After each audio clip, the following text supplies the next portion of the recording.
esta ideia do crescer em sinfonia, e como ali o Dr. Nuno Colasso vai ser o primeiro a falar, e vai falar sobre isto, se crescer em sinfonia ou em sanfonia.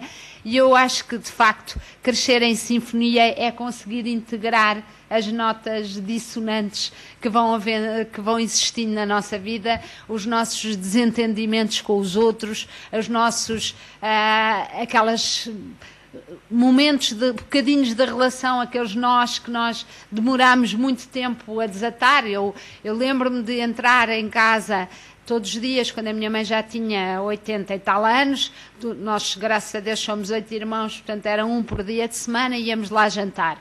E eu todos os dias chegava lá no meu dia e dizia: eu não vou discutir com a minha mãe. Se ela disser que o divórcio é uma coisa péssima, eu vou concordar. Se ela disser que os palestinianos têm mais razão do que os israelitas, eu vou concordar. Eu não vou discutir com ela. Só venho cá 3 horas, eu não vou discutir com ela. E passado 2 minutos de ter entrado na porta, ela estava-me a dizer: coma a sopa e depois fala. E eu estava a dizer: mas para que é que a mãe quer que eu venha cá, se é para me mandar calar? E estávamos exatamente no mesmo estado da adolescência. Eu entrava naquela porta e era adolescente, e ela dizia-me: porquê é que não penteou o cabelo atrás? Eu dizia: porque ninguém vê. Eu não vejo, eu não... E aos 80 e tal estávamos na mesma, e eu pensando e olhando agora para trás, até penso que estávamos bem, porque ela nunca deixou de ser minha mãe, no sentido que nunca trocámos de papel. Apesar de muito velhinha e com imensos problemas de saúde, ela manteve o seu papel de mãe e eu mantive o papel de adolescente. E, portanto, isto era só para dizer que, de facto, é um privilégio estar aqui, é ótimo, e acho que estes nós se vão resolvendo com estas conversas também, com uma palavra que ouvimos a uma pessoa, com uma frase, com uma intervenção, com uma conferência. É um trabalho que se vai fazendo ao longo da vida toda, não está resolvido nunca. E com isto dava aqui a palavra ao Dr. Nuno Colasso para nos ajudar a desenvolver e a desenrolar mais um nó. Bom dia. Queria agradecer, em primeiro lugar, o convite da Lavoisier, na pessoa da doutora Susana Jones e da doutora Vânia Fernandes, para aqui estar com vocês. Queria cumprimentar os membros da mesa, queria cumprimentar as pessoas da assistência, os antigos, os novos, os de sempre. É sempre bom estar de volta a casa. Eu comecei a participar nos congressos da Lavoisier no 3º, salvo erro. Por isso já lá vão pelo menos 5 ou 6, né? E de facto eu sinto-me em casa. E aquilo que eu gosto na Lavoisier é que é um dos projetos independentes, mais independentes que eu conheço na psicologia, e que maiores congressos da não-psicologia fizeram desde o princípio. E é por isso que eu congratulo também pela persistência, pela continuidade, e dar-vos todo o apoio que for necessário para continuarem. Estou sempre à vossa disposição. Eu, se fosse hoje ao psicólogo, era diagnosticado com hiperatividade com déficit de atenção, estava a tomar Ritalina e não conseguia falar, porque eu não consigo estar quieto no sítio, por isso vou ter que me levantar, e por isso tenho este microfone.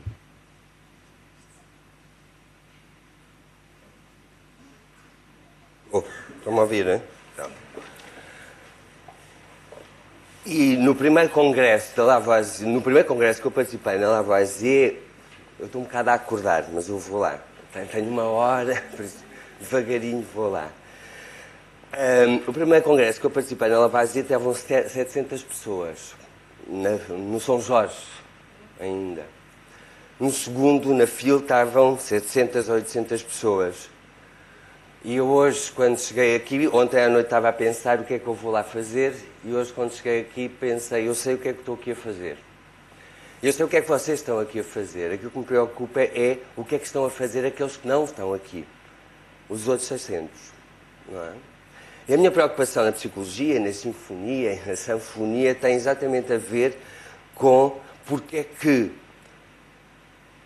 num tempo tão evoluído em que temos tantos psicólogos, tantos pais preocupados, tantos pedagogos, tantos congressos, tanto livro e tanto conhecimento acerca de psicologia, num tempo em que temos tanta qualidade de vida e tanta capacidade científica, académica, pedagógica e por aí fora, num tempo em que somos tão elucidados e sabemos do infinitamente grande, o infinitamente pequeno, sabemos do amor, da graça, do Espírito, do Santo, de tudo e mais um par de botas, porque é que continuamos a ter problemas com os miúdos?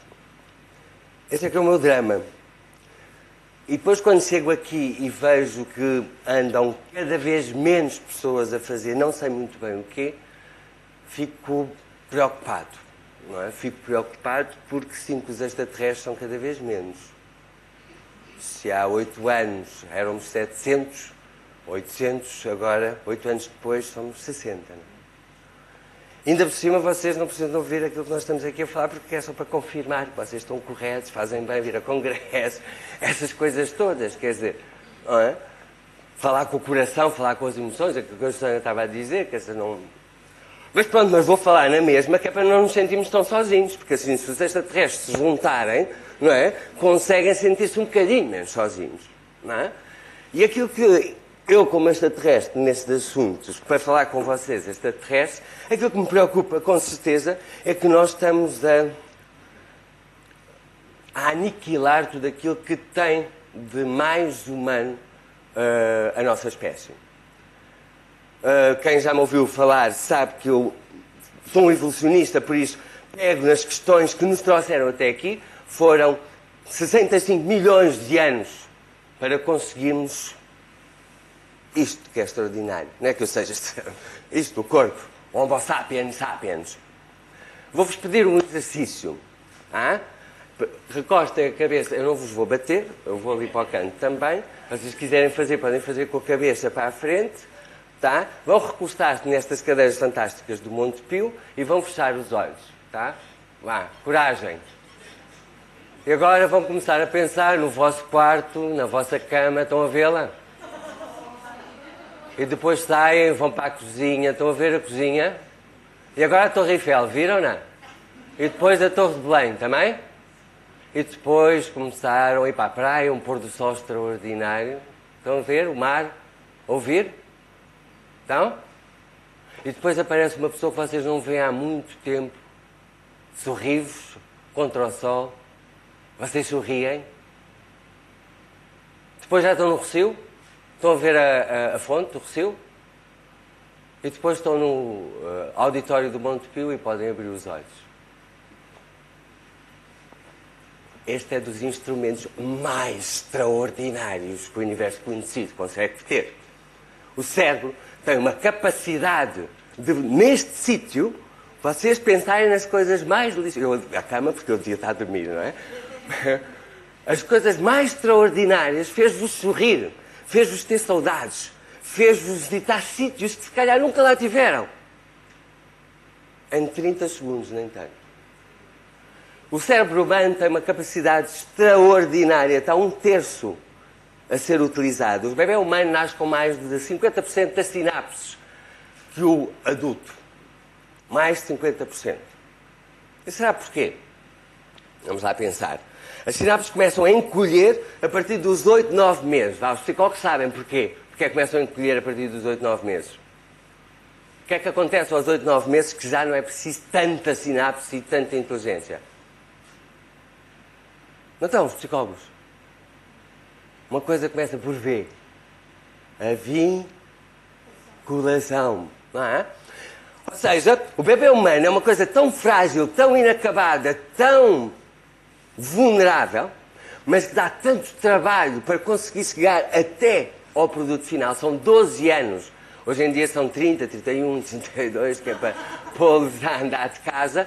Mas o bebê humano é uma coisa que nasce tão inacabada. Porquê? Porque não tem espaço durante a gravidez para conseguir desenvolver mais as suas aptidões. Então tem que ficar para fora, porque senão as ancas das senhoras tinham que ser deste tamanho, não é? Por isso o bebê tem que terminar cá fora. E para terminar cá fora, ele tem que ter alguém que lhe dê uma garantia absoluta e total que vai cuidar dele. Que é uma mãe. Não é?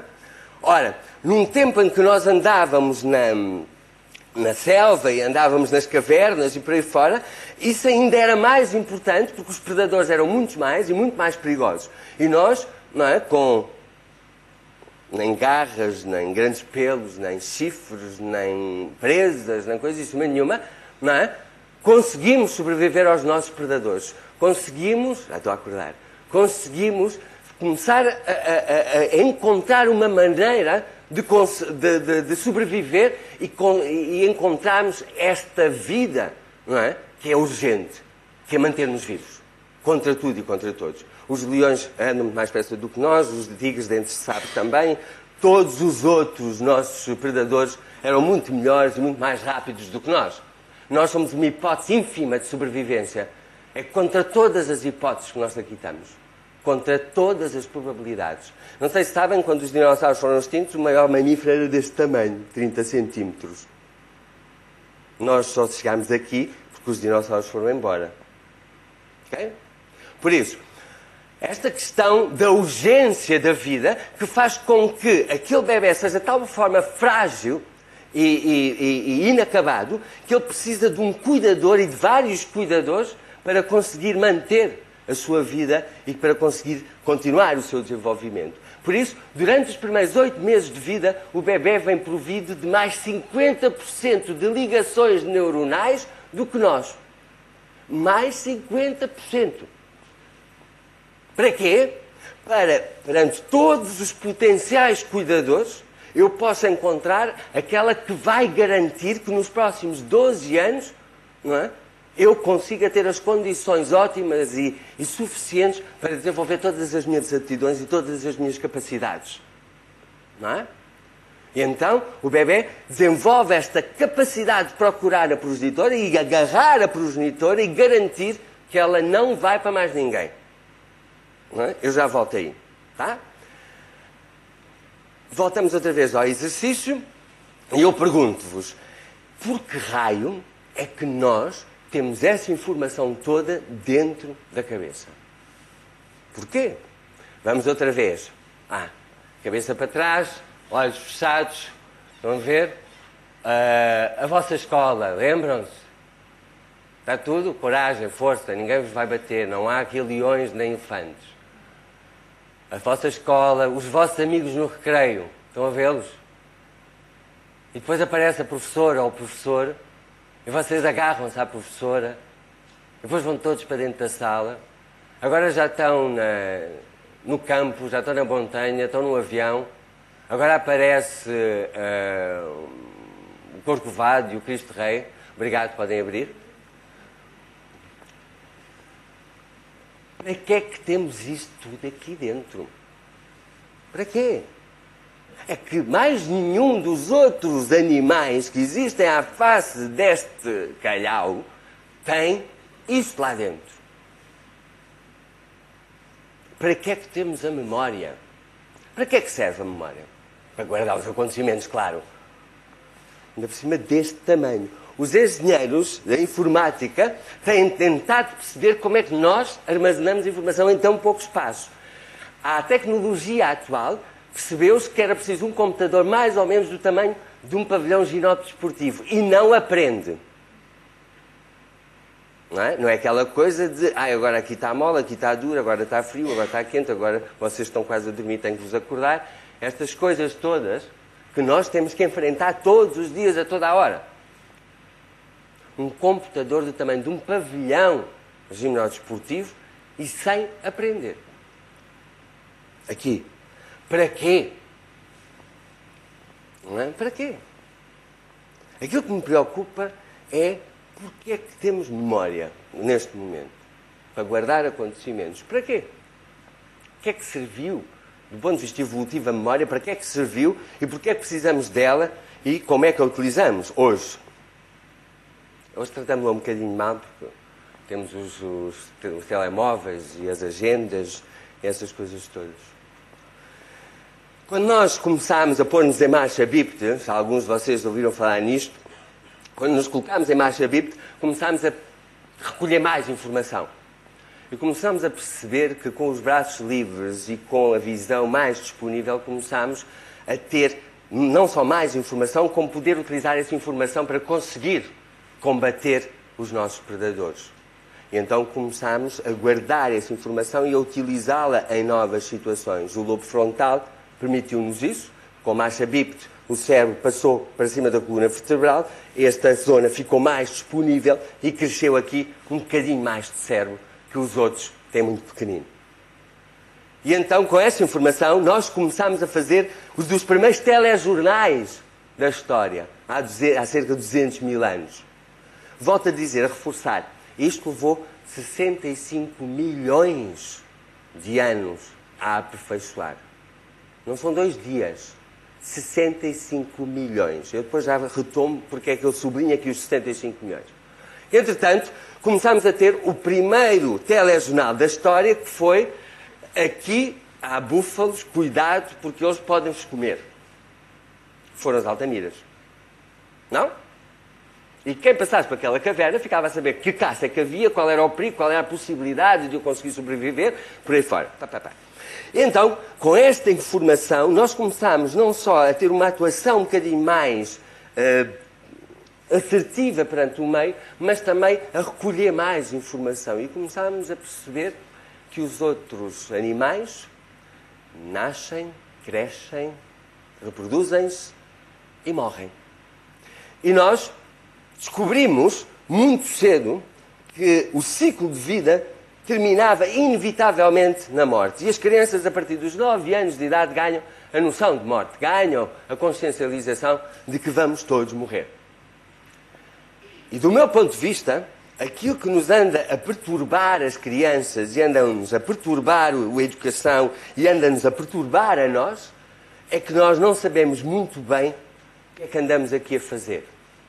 As nossas memórias são mais ou menos postas dentro de um disco rígido com fotografias que nós prometemos ver quando formos velhinhos, não é? Quantas fotografias é que vocês têm no computador que dizem um dia destes vou vê-las? Não é? Começámos a deixar de perceber uma coisa importantíssima, que é: se vivemos, porque é que morremos? Ou ao contrário, se morremos, porque é que vivemos? E a questão foi começar a ser respondida já há muitas centenas de anos. Começou a ser respondida de que maneira? Na maneira como a transmissão da informação, a sintonia entre aquilo que era o ciclo de vida e aquilo que era o nascer, crescer, desenvolver, reproduzir e morrer, a nossa sintonia de animais com a sintonia da natureza, e nós habituar-nos, não é, a viver com isso. E criarmos, acima de tudo, uma forma de conseguirmos apaziguar aquilo que a nós nos angustiava, que a mim me angustiou hoje de manhã, me angustiou ontem à noite a pensar o que é que eu estou aqui a fazer, não é? E que, de alguma forma, serviu para dar continuidade e construir uma civilização que, ao fim de 200 mil anos, tem coisas que não precisa para coisíssima nenhuma. Esta cadeira, este auditório, este congresso, nós não precisamos desta coisa para coisíssima nenhuma, porque nós não precisamos disto para ganhar a guerra com os outros animais. Ou precisamos? Precisamos?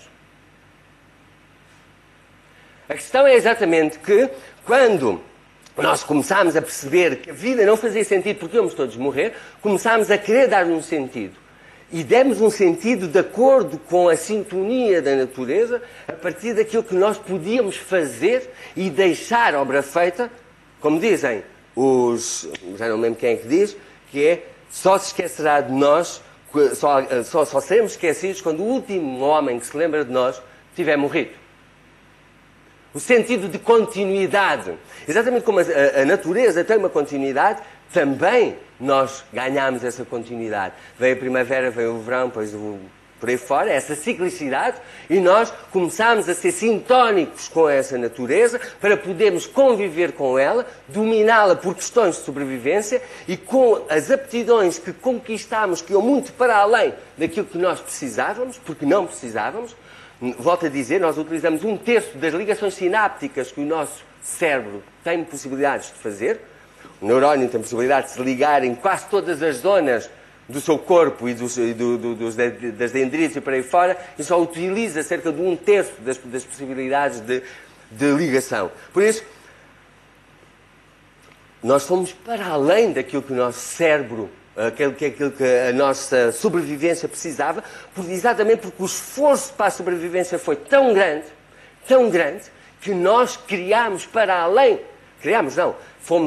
tivemos a vantagem adaptativa muito para além daquilo que nós precisamos. Algumas foram altamente eficazes, não é?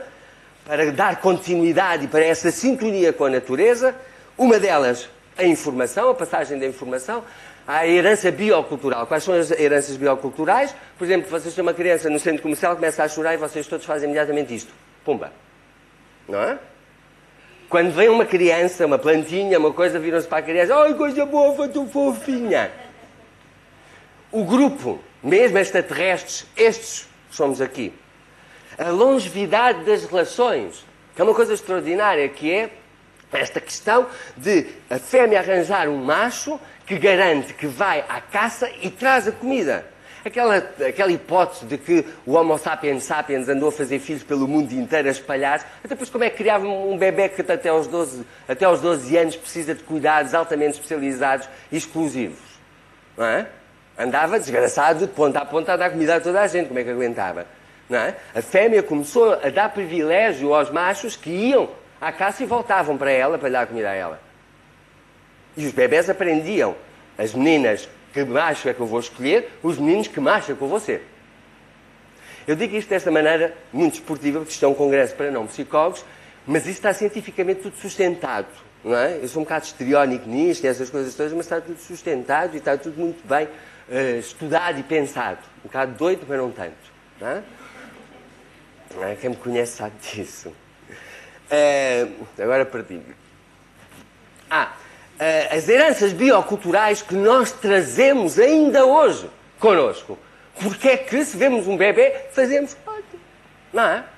Porque as mudanças evolutivas não se dão em 1000 anos. Não se dão em 2000 anos. As únicas... Está-me a faltar o termo, Rita, ajuda-me. As mutações que nós temos desde que somos Homo sapiens sapiens, sabem quais são? A tolerância à lactose. Por isso, os tolerantes à lactose não são verdadeiros Homo sapiens sapiens. Não é? Não é? Os intolerantes à lactose é que são verdadeiros Homo sapiens sapiens, porque somos os únicos animais mamíferos que bebem leite para além da idade de aleitamento. Todos os outros ficam intolerantes à lactose e não podem beber mais leite. Percebem? Outra mutação, olhinho azul. Não temos mais nenhuma. Acho que há mais outra, mas agora não me lembro. Em 200 mil anos, 2 mutações. Estão a ver o que nós mudamos? Eu gosto de fazer esta pergunta. Quem já ouviu, peço desculpa. Porquê é que os homens têm maminhas? Não é? Porquê? Não é? Nunca aleitámos. E os homens têm glândulas mamárias, podem ter cancro de mama exatamente como as mulheres. Não é? Porque não vão vir aí outros dinossauros, acabam connosco e então as fêmeas deixam de poder dar leite e os homens, pumbas, aí vem. Eu volto a dizer-vos, nós estamos muito mais preparados, temos capacidade muito para além das nossas necessidades. É como o esforço para a sobrevivência tivesse sido tão grande que nos deixou equipados com coisas que nós não precisamos agora, mas podemos vir a precisar. Percebem? E esta continuidade, esta sintonia com a natureza, permitiu que eu não só começasse a criar para garantir essa sintonia com a natureza e essa continuidade, a explicação, como também dar sentido a esta passagem que eu passo cá. E a partir de determinada altura começámos a criar para compreender, a criar para dar continuidade, a criar para deixar obra feita. E descobrimos que um dos melhores receptáculos, ou como é que se diz, das nossas capacidades e da nossa história aqui, são os miúdos, não é?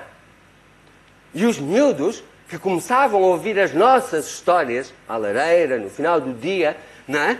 como é que se planta, como é que se cria, como é que se protege, Porquê? Porque continuávamos a ser frágeis. Nós só há 100 anos é que começámos a conseguir viver um bocadinho mais saudavelmente. Morríamos muito. Ou não? Sabe? Agora é que já somos 7 mil milhões. Sabe? Mas nós morríamos muito. Então tínhamos muitos filhos, o máximo que pudéssemos, para todos eles trabalharem e darem continuidade e poderem ter uma vida melhor. Por outro lado, também para eu poder transmitir o mais depressa possível e o mais intensamente possível, porque eu podia morrer e deixava os meus filhos completamente desamparados. Avô agricultor, filho agricultor, neto agricultor, tudo agricultor. Ou não era assim? A continuidade, o sentido de continuidade por causa da urgência da vida. E então sabíamos porque é que tínhamos que contar. Porque eu tenho que fazer, como diz Fernando Pessoa, pôr tudo no aqui e agora, põe tudo... Como é que é? Põe tudo quanto és no mais pequeno que fazes. Obrigado. A hora matinal tem estas desvantagens. Põe tudo o que és no mais pequeno que fazes. O sentido de continuidade.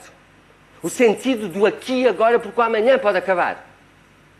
Algum de vocês pode dizer daqui a um ano que cá está? Alguém pode dizer que a andorinha que chegou ontem com a primavera, já chegaram há algum tempo, vai chegar para o próximo ano? Nós sabemos que provavelmente a primavera vai chegar. Se não vier um meteorito e acabe connosco, ou um buraco negro que nos absorva, não é? Ou o sol que exploda, não é? Nós somos vulneráveis. E se nós não metemos na cabeça e começarmos a achar que somos donos da nossa vida, donos da nossa existência, donos do universo, completamente centrados em que dominamos o universo, começamos a desleixar-nos. E começamos a fazer o quê? A olhar para os putos e a dizer, eu amanhã conto-te. Não é? Amanhã eu faço isso contigo. Eu amanhã faço as coisas. Deixamos de pôr tudo o que somos naquilo que fazemos. Deixamos de sentir a urgência da vida. Deixamos de deixar de sintónicos com a natureza. E depois vem o HUNU e nós andamos assim. E o HUNU não se compara nada com o mamute, não é? Ou com um tigre de dentes de sabre. Ainda por cima inventámos as máquinas que os transportam ainda mais rápido, não é? Nós deixamos de estar sintónicos connosco mesmos, com a nossa natureza animal, com a nossa natureza curiosa, com a nossa procura de respostas, com a nossa procura de questões.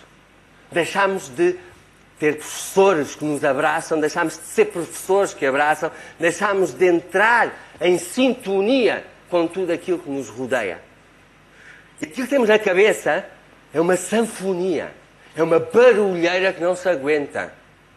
Percebem? Porque enquanto vocês estão aqui a ouvir-me, estão a mandar mensagens, estão a pensar na sopa que deixaram ao lume, mais nas compras do supermercado, mais no marido que anda a chatear, mais no gajo que tem os sapatos tortos, mais... É uma sanfonia. Não se aguenta. E ainda por cima, depois temos a internet que é para encher ainda mais informação para aqui para dentro. Temos que saber tudo. Não é? Mais informação. E depois, quando precisamos da sintonia, e aquilo que nos preocupa com certeza são as crianças, quando precisamos da sintonia com as crianças, estamos completamente bloqueados. Eles olham para nós e dizem, ia que barulheira que ali vai. Porque as crianças, aquilo que aprendem, e isso já me ouviram falar, esta parte já é um bocado repetitiva, mas quando os bebés estão ao nosso colo, a partir dos 2, 3 meses, o que é que eles estão a fazer às mães? Estão a olhar para onde, nas mães? As mães digam. Onde é que estão a olhar? Para a cara. E para que zona da cara? Para os olhos. E o que é que a mãe está a fazer? Olhar para os olhos. Porque é que acham que os bebés falam todas as línguas? Porque as mães falam assim, não é? E eles depois têm a possibilidade de aprender qualquer língua. Se a mãe fala português, então são estes músculos que ela mexe e ele começa a mexer aqueles. Burro velho não aprende línguas. Quanto mais tarde começamos a treinar os músculos, mais tarde, mais difícil é aprender uma língua. A língua materna é a língua que se aprende com a mãe, a mexer os músculos que a mãe mexe. Quando a mãe faz, oh, coisa tão fofinha do menino. E a mãe exagera de propósito. Para o bebê repetir os mesmos movimentos. Não é para aprender a falar, é para treinar os músculos que vão permitir falar. Entendem? Agora perdi-me outra vez. Da comunicação. Por isso, quando as mães estão a olhar para dentro dos olhos do bebê, ao fim de 3, 4 meses, o que é que as mães fazem? Sabem distinguir o choro da birra, do choro da cólica, do choro da fome, ou não? E o que é que acham que os bebés tiveram a fazer durante esse tempo? A olhar para o ar. A olhar para dentro das mães, como eu vos disse há bocado, os tais 50% de sinapses que eles têm a mais, é para olhar para aquela mulher e dizer se ela é de confiança ou não. Porque ela disse que ia cuidar de mim para o resto da vida. Será que é verdade? E então as mães prometem e dizem, eu vou cuidar de ti para sempre. E depois aos 4 meses metem-nos no infantário. E o bebê diz, boa, fixe, não é? Agora tem que arranjar outra. Mas depois os pais acham que aquilo que é pobrezinho para pôr. Lá vão arranjar outra mãe. Andam de mãe em mãe que não se aguenta. Uma barulheira na cabeça logo desde o princípio que não se aguenta. Ou seja, os bebés, quando olham nos olhos, estão a prescrutar e estão à procura de sinais de segurança, de garante de sobrevivência. Porque sem essa progenitora, eles nunca sobreviverão. Ponham um bebê humano no meio da mata e vão ver o que é que os lobos e os leões chamam ao bebê. Um petisco. Então nós não comemos leitanito. Comemos, não é? Os cochinilhos espanhóis, que ainda são mais bebezinhos, porque é que eles não podem comer bebés humanos? E comeram muitos, durante muitos séculos. Percebem? Por isso, esta questão da segurança e da sobrevivência, onde esta mãe vai através... A mãe e pai, os pais, não... aqui há poucos homens, está o Carlos, não é? Estão os meus alunos de Évora, bem-vindos. Os pais também. Só que os pais, ao longo dos séculos, foram dizer, eu tenho que ir caçar, tu vais lá tratar do moço. Mas as mães agora também vão caçar. Por isso os pais ponham os gajos na hora e dizem, vai lá tu, faz favor. Porque eles também acordam. Não é? Eles também têm equipamento para maternais. Estava-me a esquecer disso. E este equipamento é comum a todo o grupo. E esta sintonia do grupo, deixa-me só fazer este parênteses, a sintonia do grupo permitiu esta nossa sobrevivência. Qual é a sintonia do grupo? Primeiro estamos em grupo. Não é? Todos juntos. Depois temos relações longas. Depois mantemos este equipamento biocultural da maternagem para cuidar. De qualquer mulher poder subir-lhe o leite, se o bebê não tiver leite, um bebê que chora durante 6, 7 horas, com certeza uma mulher ali nas redondezas, cresce-lhe o leite. O que é que são as amas de leite? É isso, não é? O grupo, a maternagem, a proteção, as relações longas. Comparem com isso hoje, não é? Grupo é o que se vê, não é?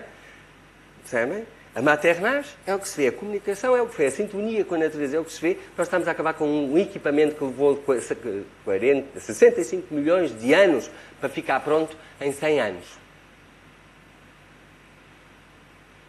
Isto é que me preocupa. A nossa sintonia com a natureza, a nossa sintonia connosco mesmos, a nossa sintonia com as crianças, a nossa sintonia com tudo. Porque a barulheira aqui dentro, a sanfona é tão grande, que a gente não consegue estar sintónicos com nada. Agora tem que ir ali, agora tem que ir ali, agora tem que ir ali.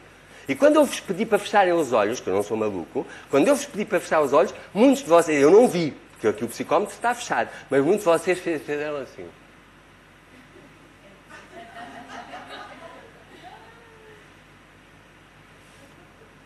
O que é que ele vai fazer?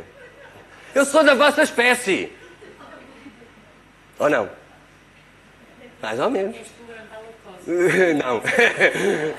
Não, sou tolerante à lactose. Já não sou homo sapiens sapiens. Depois, já sou uma mutação. Percebem? Nós pedimos aos nossos pacientes, aos pais, para estarem 10 minutos, 2 vezes por semana, quietos e sossegados a pensar na vida, e eles perguntam, vá ao jogging, vá ao fazer zapping? Então se eu fizer 20 minutos uma vez por semana, dá? A incapacidade de olhar para aquilo que nós temos dentro para perceber o que é que vamos fazer com isso. A incapacidade de estarmos sintónicos connosco e com tudo aquilo que nós fomos recebendo da natureza e fazer qualquer coisa com isso. Principalmente qualquer coisa de bom para a espécie. A continuidade da nossa espécie depende destes extraterrestres e dos outros que estão lá fora também. Não é? Às vezes parece um padre a fazer pregação, não é? Mas o que é certo é que a mim me preocupa esta sintonia e esta sanfonia dentro das pessoas. Eu continuo a ter supervisão com os meus psicólogos e a não conseguir perceber porque porque é que há gente cada vez mais maluca, mas sem ser doida.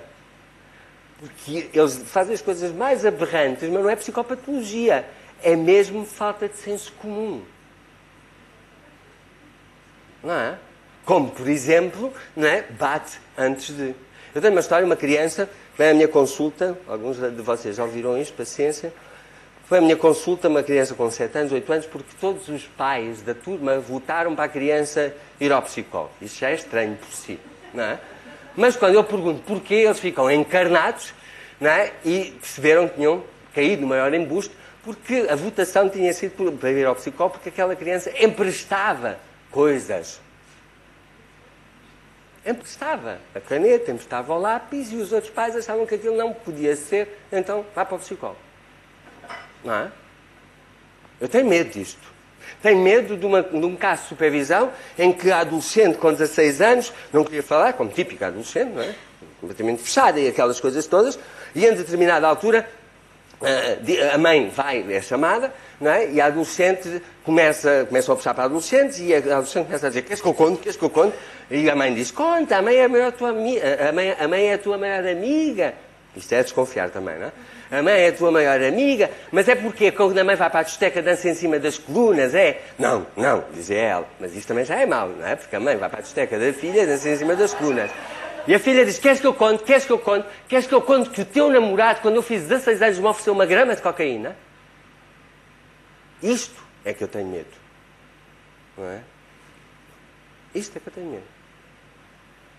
Eu tenho medo de quando nós fechamos os olhos, não nos lembrarmos da cara do nosso professor do ensino primário. Quantos de vocês é que se lembraram da cara deles? Não é? Então são dos bons tempos. Não é? Porque temos que ser marcados, temos que marcar e ser marcados. A continuidade da espécie tem a ver com esta sintonia entre a espécie e a continuidade de bioculturalmente necessário para nos mantermos vivos. Nós, agora vai ser um bocado duro, nós somos um tudo entre 2 nadas.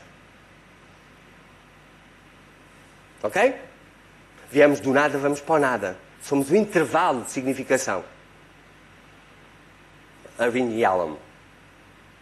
Somos um intervalo de significação, uma pausa no nada. Um stand-by no nada que ganha consciência, matéria que ganha consciência. Não somos mais nada do que isso. E se não nos unirmos à espécie, acaba. Se não formos sintónicos com esta matéria, a matéria acaba connosco. Isto é claríssimo. Então qual é a sintonia? A sintonia é percebermos que quando trazemos criaturas ao mundo, é para elas ser uma continuidade de um verdadeiro Homo sapiens sapiens, para representar a sua espécie e permitir essa continuidade e a sintonia com a natureza. Eu costumo perguntar aos professores e aos pais porque é que eles são pais e porque é que eles são professores. Não é para povoar o planeta, já somos 7 mil milhões, já chega. Não é? Se é só para fazer jeito, não precisamos. Se é só porque é moda, também não precisamos. Se é só porque não tem outra profissão que não professor, também não precisamos. Os professores os engenheiros podem se enganar nas pontes e podem se enganar nas casas e podem se enganar numa quantidade de coisas, mas os professores não podem, porque quando marcam aquela criança, pode ser para sempre. Os vossos professores que estão aí na cabeça fizeram um bom trabalho. Eu jantei com o meu professor, eu e mais 15 dos meus colegas de infância da escola primária, jantámos com o nosso professor há 1 ano e tal, 35 anos depois. Foi das coisas mais bonitas que me aconteceu na vida. A única coisa que nos lembrávamos da nossa escola é que tínhamos sido felizes. Porque aquele homem fazia-nos felizes. Íamos de dentro para a escola, apanhávamos azeitona, fazíamos bolos, criávamos os amos, fazíamos aquela atrapalhada toda. Ele, em determinada altura, pergunta: e vocês lembram-se como é que eu vos ensinei os números complexos? E eu nem sabia que sabia números complexos. Foi quando fomos à estação, mas nós todos nos lembrámos como fomos à estação, para ver os horários. Não é? E descobrimos que todos nós, em nós cresceu durante 35 anos uma curiosidade de descobrir coisas. Dos 15 que lá estávamos, todos nós aprendemos a mexer em computador sozinhos. Ninguém tirou o curso. Uma curiosidade. de descobrir a vida, de atuar sobre a vida, de fazer coisas bonitas e fazer coisas boas. Não é? Os professores têm uma função exatamente também de continuidade de quem deles mesmos, daquilo que eles têm como missão transmitir através da escola. E como a Susana dizia, se não estão felizes, mudem-se. Nós aos pais ainda não podemos dizer isso. Eu gostava, mas não podemos. Não é? Agora aos professores nós podemos. Não é? Um professor que não marca um aluno não está ali a fazer nada. E eu tenho muito medo dos alunos que no sexto ano já nem se lembram do nome do professor do primeiro ciclo porque tiveram 10. Não é? Exatamente como começam no infantário, com não sei quantos. Eu não estou a fazer um hino para apaziguar um bocadinho a Isabel. Eu não estou a fazer um hino à criança. Eu estou a fazer um hino à nossa espécie. Onde nós somos os responsáveis da transmissibilidade de tudo aquilo que trazemos como herança dentro da nossa cabeça. Que não é só aquilo que vivemos durante a nossa história, foi aquilo que os nossos pais nos contaram, os nossos avós nos contaram e tudo aquilo que nos ensinaram. É uma responsabilidade individual perante a espécie. E é isso que eu acho que nos está a baralhar todos.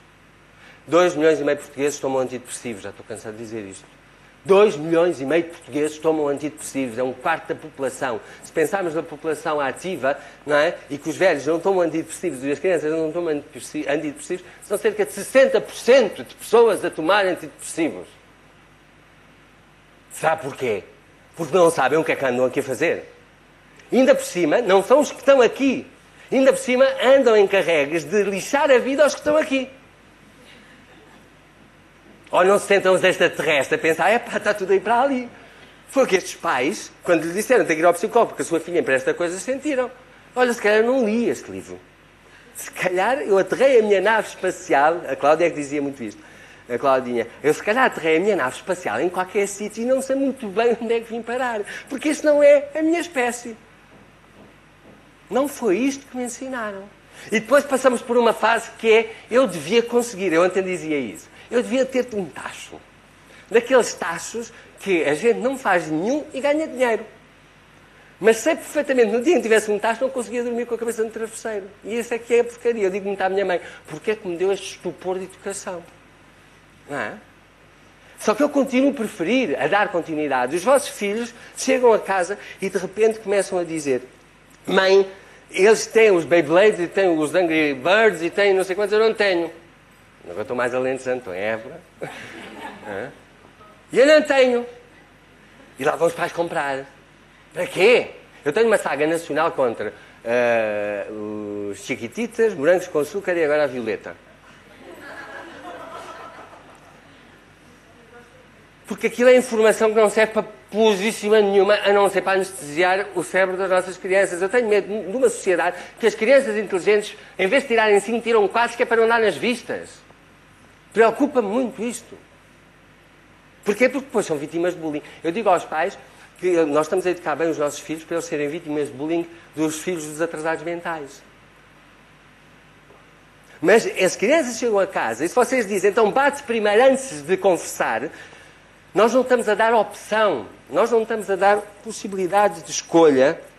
Desculpem, isto está aqui a fazer um barulhinho. Nós não estamos a dar possibilidade de escolha às nossas crianças. Estamos a castrá-las, estamos a ser ditadores, estamos a ser Deus. Não é? Isso é que é muito complicado.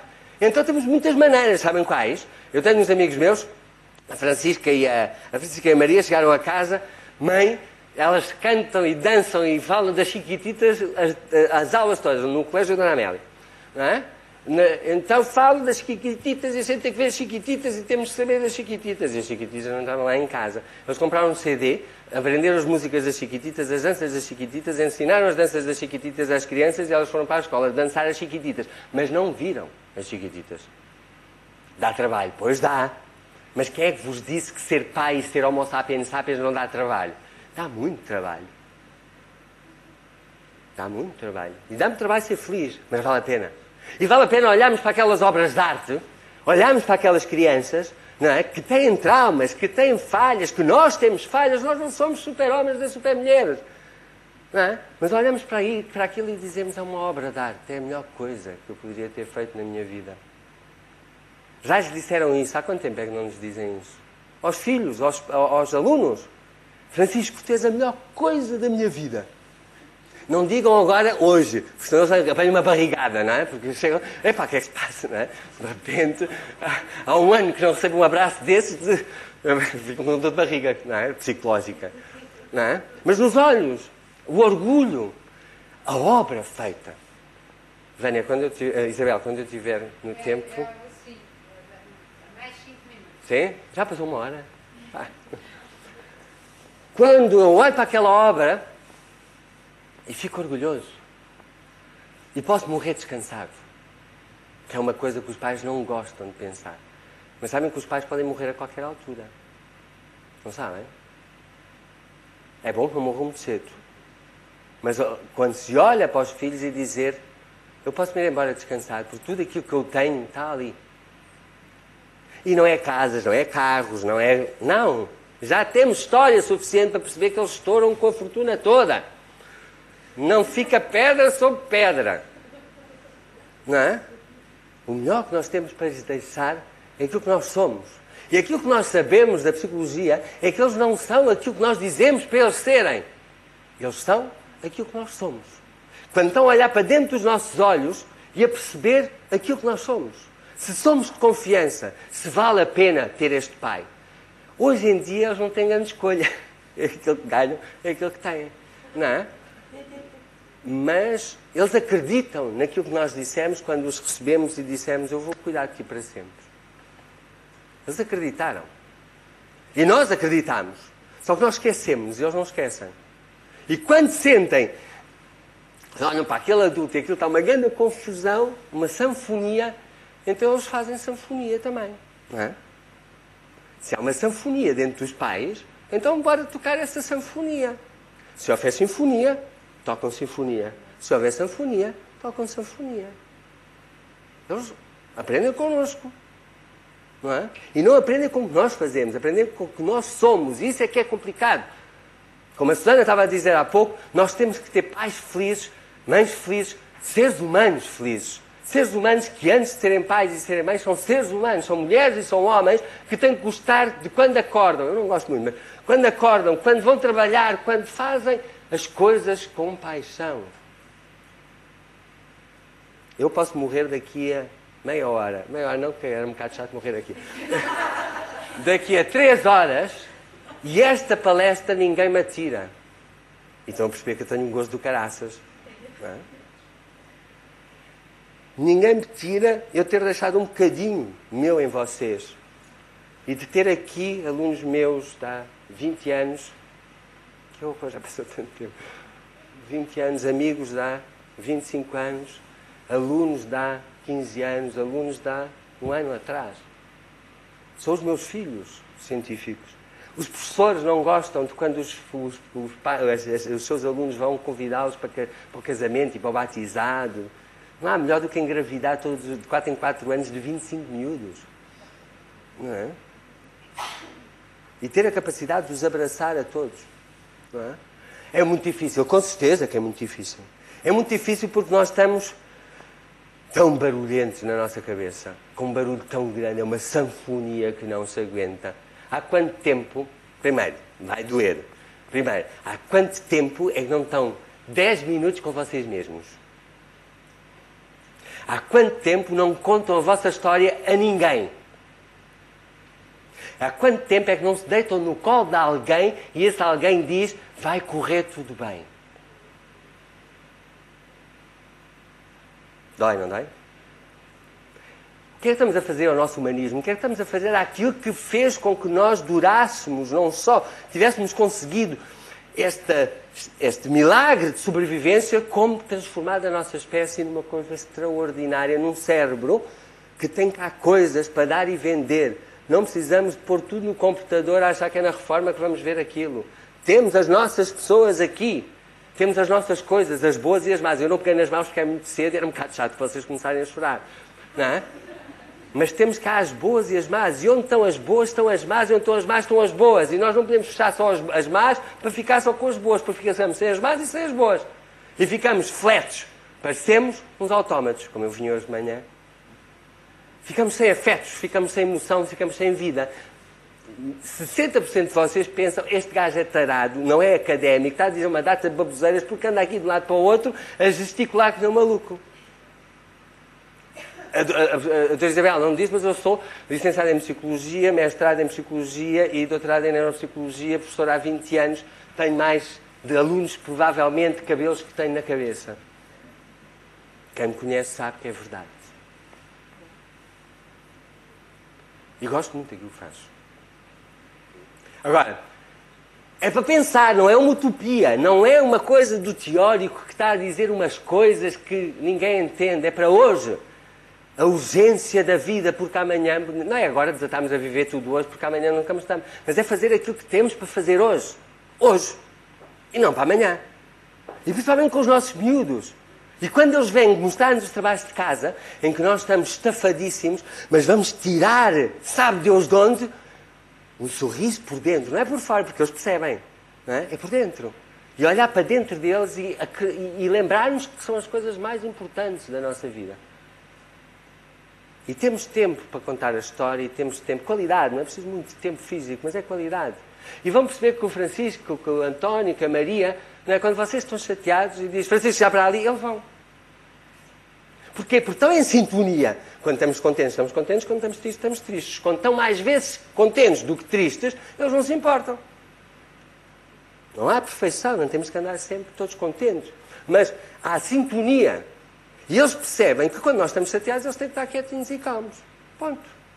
Agora, quando nós andamos sempre chateados, sempre cheios de barulhos sanfónicos, não é? A palavra não existe, eu inventei, não é? Eles de repente pensam, zum, zum, zum. Não é? Porquê? Porque eles não percebem o que é que se está a passar. Que sanfona é aquela? A sanfona é um instrumento parecido ao violino que dá uma música um bocado estridente. E no Alentejo diz-se, ganda sanfona. É uma ganda barulheira que ninguém percebe o que é que está a tocar. Não é? É por isso que eu utilizei a sanfonia. Não é? Vamos já calar, só vos queria ler uma coisa. Foi escrita por um miúdo de 12 anos.